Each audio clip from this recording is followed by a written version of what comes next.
nó đi đây rồi.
Vô con.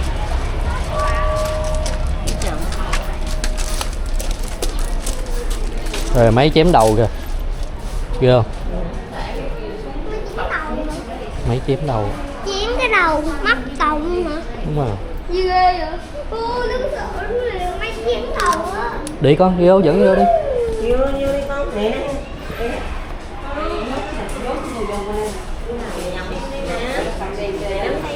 Bên đây mình chỉ có gì? Thôi là mình nằm lên. Mơ là mình nằm lên rồi. Mình tiến luôn đúng không? Ừ. Đi. Sát không? Sách. Sát Dạ. Ba. Con đọc chữ đi. Con đọc đi. Bị nhốt hồi xưa nó nhìn hình xem.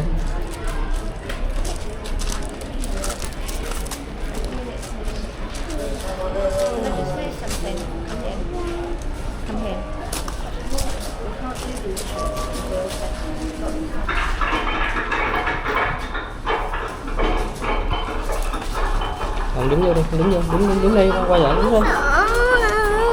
Đi qua đây. Ở đây giờ ba.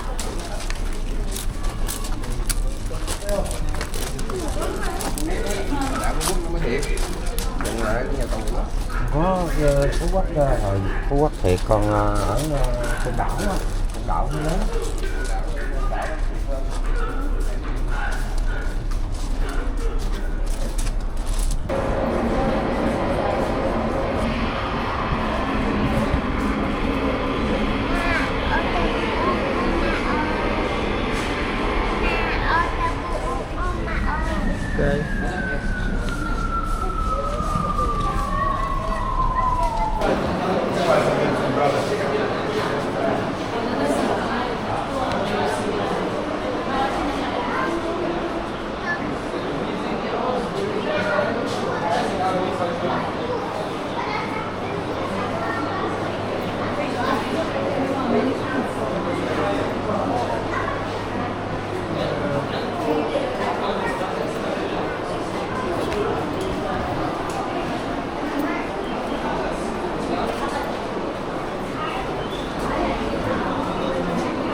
Đi đây yêu.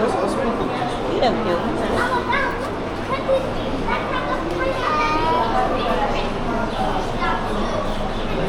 Đi đây nhiều.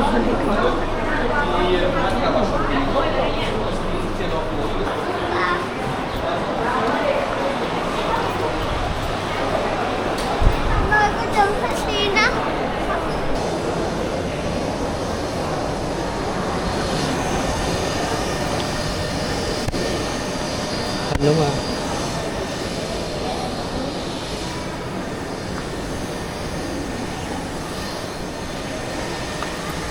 Cái là cái gì vậy đó? Máy đánh chữ.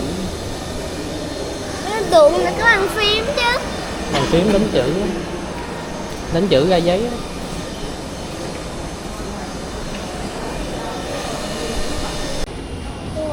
Sen, quân, lính, phụng, gà, bỉ, game, năm, tháng,